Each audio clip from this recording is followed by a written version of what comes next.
Hello friends, नमस्कार दोस्तों। आज हम स्टडी करते हैं वही जो सीरीज़ हमारी चल रही है एनाटॉमी एंड फिजियोलॉजी की, और उसमें पार्ट 6 हम चलते हैं।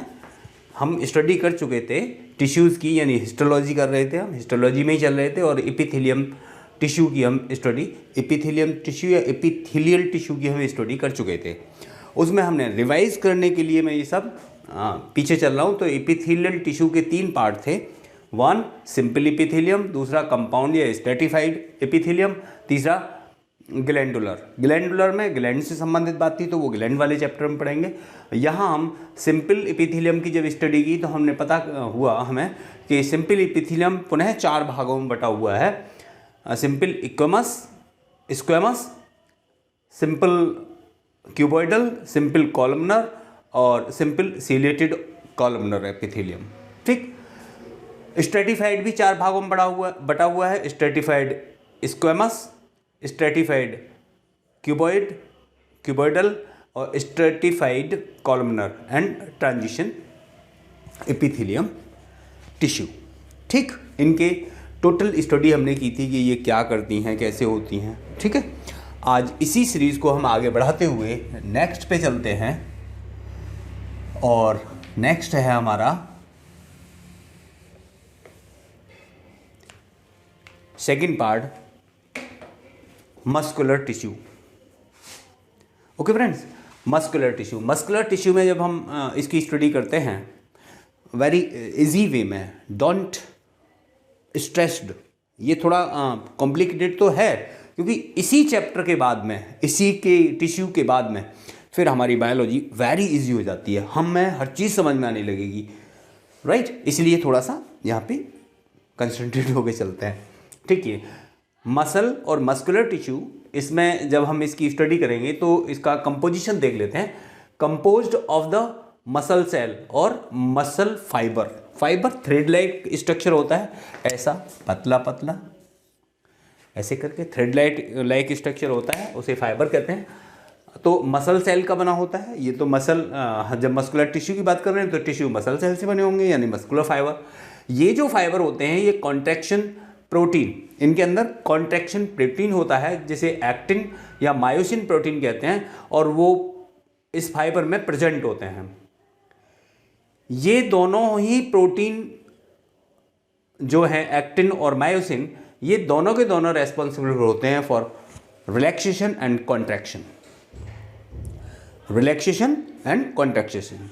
रिलैक्सेशन क्या, जैसे कि मैंने यह हाथ ऐसे करके किया तो यहाँ की मसल्स कॉन्ट्रैक्ट होगी, छोड़ा रिलैक्स में चलेगी। तो रिलैक्सेशन, इनका मसल्स का जो भी है वो रिलैक्सेशन और कॉन्ट्रैक्शन के लिए प्रोटीन जिम्मेवार होती हैं, वो होती है एक्टिन और मायोसिन, या कॉन्ट्रैक्शन प्रोटीन भी बोलते हैं। फंक्शन होता है इसका movement and locomotion. Movement, locomotion, ये दोनों ही वर्ड थोड़े आपको फैमिलियर ना हो और सेम मीनिंग आपको लग रही हो, बट इन दोनों का मतलब है, मूवमेंट का मतलब समथिंग, जो मैं हाथ को हिलाऊं, एक जगह पे खड़े होकर के हाथ हिलाऊं, पैर हिलाऊं, ऐसे करके, मतलब वहाँ से स्थान को चेंज ना करूं, मैं कुछ भी चेंज ना करूं, पोजीशन चेंज ना करूं। लोकोमोशन का मतलब है कि मैं पोजीशन को चेंज कर जाऊं, आगे बढ़ जाऊं, फिर पीछे हट जाऊं, तो that is the position change होना, लोकोमोशन। ठीक है।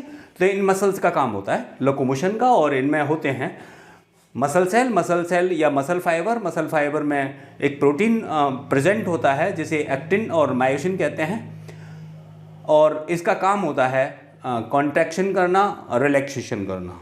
राइट। इसके बाद इनको भी मसल टिश्यूज़ को भी 3 पार्ट में डिवाइड कर लिया गया। अगर थोड़ा भी ध्यान से समझेंगे तो आपकी समझ में आ जाएगा कि ये सब हम स्टडी क्यों कर रहे हैं और इसके बाद हमारी स्टडी इतनी ईजी होने वाली क्यों है। तो पहला पार्ट हुआ है इसका skeletal muscle tissue. Skeletal muscle tissue, skeletal का मतलब आप पहले से ही जानते हैं, attach to the skeleton. Skeleton means हड्डियों से अटैच हुआ होगा कहीं, तो इसको स्केलेटल मस्कुलर टिश्यू बोलते हैं। स्ट्रेशन आर प्रेजेंट, स्ट्रेटेड मसल स्ट्रेशंस आप जानते हैं, डार्क बैंड, ब्राइट बैंड, इस तरह के बने होते हैं। तो ये अगर नहीं जानते हैं तो यहाँ देख लीजिए, मान लीजिए हमारी कोई मसल है, सीधे सीधे मल्टी न्यूक्लिएटेड होती है, ये मल्टी न्यूक्लिएटेड होती है। These muscle tissues are the controlled by our will, voluntary muscles भी होती हैं।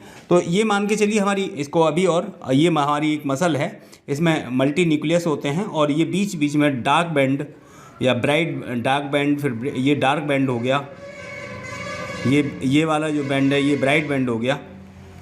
तो डार्क बैंड और ब्राइट बैंड ये कहलाते हैं इसके स्ट्रेशंस। तो स्ट्रेशंस इसमें प्रेजेंट होते हैं, इसलिए इसको स्ट्रेटेड मसल कहते हैं। और ये कंट्रोल्ड बाय द विल होती हैं, हमारी इच्छा के अनुसार चलती हैं, इसलिए हम वॉलेंट्री मसल टिश्यूज भी कहते हैं। ओके, इसके बाद muscle fibres are elongated and cylindrical. ये सिलेंड्रिकल होते हैं, लंबे होते हैं, सिलेंड्रिकल होते हैं। Fast nature and multi nucleated होती हैं।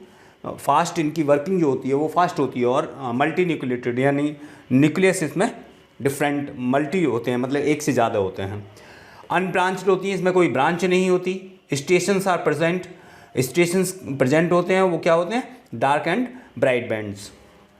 इजीली फैटिग, तुरंत ये थक जाने वाली भी होती हैं, आराम से थोड़ा कोई काम किया मसल थक गई।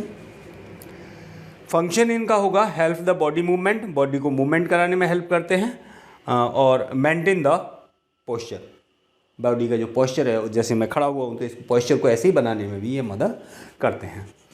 सेकंड पार्ट आता है इसका स्मूथ और visceral muscle tissues. Smooth and visceral muscle tissues.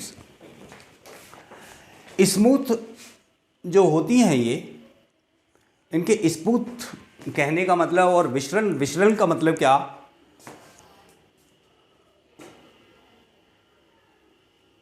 Formed in visceral organ. Visceral organ का मतलब केविटी हैविंग ऑर्गन, ऐसे ऑर्गन जिनमें केविटी हो। कैविटी जैसे ब्रोंकाई में होती है, स्टोमक में होती है, यूटेरस में होती है, ब्लड वेजल्स में होती है। तो जहाँ कैविटी है उन्हें हम विसरल कहते हैं। अनस्ट्रेटेड होते हैं, मतलब इसमें इस तरह का कोई स्टेशन नहीं होता है, और इनवॉलेंट्री होती हैं, इन पे हमारा कोई अधिकार नहीं होता है, हमारी इच्छा के अनुसार ये नहीं चलती हैं। फाइबर आर स्पिंडल शेप, ये स्पिंडल शेप का होता है, इसके फाइबर जो होते हैं स्पिंडल शेप के होते हैं। ये इसमें सिंगल न्यूक्लियस होता है। स्टेशंस आर एब्सेंट, यहाँ स्टेशन होते नहीं हैं, अनब्रांच्ड होते हैं, ये स्लो होते हैं, डोंट फटीग, और ये थकते भी नहीं हैं। इनका काम रहता है पेरिस्टालिसिस इनका फंक्शन होता है। पेरिस्टालिसिस आप जानते होंगे, जैसे ओसोफोगस में जब हम खाना जाता है तो वो खाना एक से एकदम, हमने यहाँ से खाना खाया, वो धम से हमारे आमाशय में नहीं जाके गिरता है, वो स्लोली जहाँ खाना पहुँचा, यहाँ पे खाना पहुँचा तो यहाँ की मसल्स टाइट हुई, फिर वो खाना आगे बढ़ गया, फिर आगे की टाइट हुई, तो ये पेरिस्टालिसिस कही जाती है। ये इनमें देखने को मिलता है विसरल्स में। तो हमारी पेरिस्टालिसिस यहाँ से लेकर के, यानी ओइसोफोगस से लेकर के पूरी एलिमेंट्री कैनाल में ही चलता है, राइट। तो ये पेरिस्टालिसिस का काम होता है।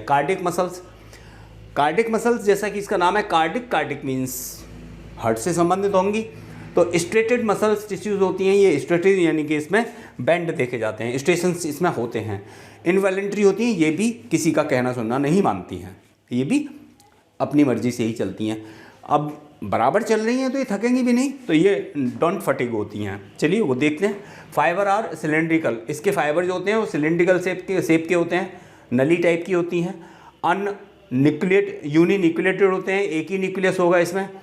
ब्रांच्ड इसमें बनी होती हैं, अलग अलग ब्रांच होंगी। डोंट फटीग होती हैं, ये कभी थकती नहीं है। स्टेशंस प्रेजेंट होते हैं, स्टेशंस भी इसमें प्रेजेंट होते हैं, इसकी तरह स्टेशंस इसमें होते हैं। फंक्शन होता है इसका contraction and relaxation to pump and distribute the blood all over the body. पूरी बॉडी में ब्लड को पहुंचाने के लिए इसकी जो मसल्स हैं, जो हार्ट की मसल हैं, वो सिकुड़ेंगी फैलेंगी, यानी कॉन्ट्रैक्शन होगा, उनमें रिलैक्सेशन होगा, जिसके कारण पूरी बॉडी में ब्लड जाता है। ओके फ्रेंड्स, तो ये इतना सा बहुत छोटा सा पोर्शन था, यानी मसल टिश्यूज़ के 3 पार्ट होते हैं। स्केलेटल मसल जो नाम इसके अदर नाम से है कि ये अटैच टू द स्केलेटन होती है, तो इसलिए स्केलेटल कहते हैं। स्मूथ यानी विसरल, जो ऑर्गन अंदर से खाली होते हैं, खोखले होते हैं, वहाँ होती है, उसे हम विसरल कहते हैं। और कार्डियक माने हार्ट में होने वाली मसल्स, तो इसे मसल या मस्कुलर टिश्यू कहते हैं। इसके बाद हम अगला जो स्टडी करेंगे वो करेंगे कनेक्टिव टिश्यू और फिर नर्वस टिश्यू। कनेक्टिव टिश्यू और नर्वस टिश्यू स्टडी करने के बाद फिर हमें समझ में आ जाएगा कि हमारी बॉडी, हड्डियां हमारी मसल से कैसे जुड़ी हुई हैं, राइट। दूसरा, हमारे जो लिम्फ वाला चैप्टर अलग है, विशेषकर मैं CMS CD वाले स्टूडेंट से बात कर रहा हूँ। वैसे इंटर के लिए भी है, हाई स्कूल के भी लिए है, कोई भी स्टडी करो, नॉलेज तो कहीं से भी मिले, बेटर ही होती है। लेकिन यहाँ CMS CD में अलग अलग दोनों, लिम्फेटिक सिस्टम अलग, ब्लड वाला सिस्टम अलग, ब्लड अलग है, लिम्फेटिक अलग है। तो हम इसमें जब जाएंगे कनेक्टिव वाले में, तो वहाँ पे हमें 2 पार्ट मिलेंगे, लिम्फेटिक और ब्लड, और दोनों को एक जगह हम स्टडी कर लेते हैं तो हमारा वो वहाँ पे कंप्लीट हो जाए, फिर हमें अलग अलग स्टडी नहीं करना पड़ेगा। इसलिए हम इसकी स्टडी कर रहे हैं। तो ये हमारा सेकंड पार्ट फिनिश होता है, that is the muscular tissue, this is known as the second part, right friends. Okay, then again I urge to you, मैं आपसे विनती कर सकता हूँ भैया, वो आपकी मर्जी है, करो करो मत करो, ज़बरदस्ती तो कोई हो नहीं सकती। तो फिर आपसे एक रिक्वेस्ट रहेगी कि अगर आपको ये वीडियो अच्छी लगती हैं, आपको नॉलेजेबल लगती हैं, आपके काम की हैं, तो आपसे रिक्वेस्ट रहेगी कि आप मेरे YouTube channel quick easily done को सब्सक्राइब कर लें, बेल आइकन दबा दें, जिससे आगे आने वाली वीडियो की नोटिफिकेशन आपको मिलती रहे। वीडियो अच्छी लगती है तो अपने फ्रेंड्स को, अपने साथ वाले स्टूडेंट्स को शेयर करें, लाइक करें अगर अच्छी लगती है, नहीं लगती तो डिसलाइक कीजिए, डजेंट मैटर। और आपके कमेंट्स का मुझे इंतज़ार रहेगा। तो अगर आपके पास कोई सजेशन है, कोई किसी तरह का कमेंट है, तो प्लीज़ मुझे कमेंट कीजिए। जहां आप वीडियो देख रहे हैं उसके नीचे कमेंट सेक्शन है, वहाँ पे आप कमेंट कर सकते हैं। Thank you friends.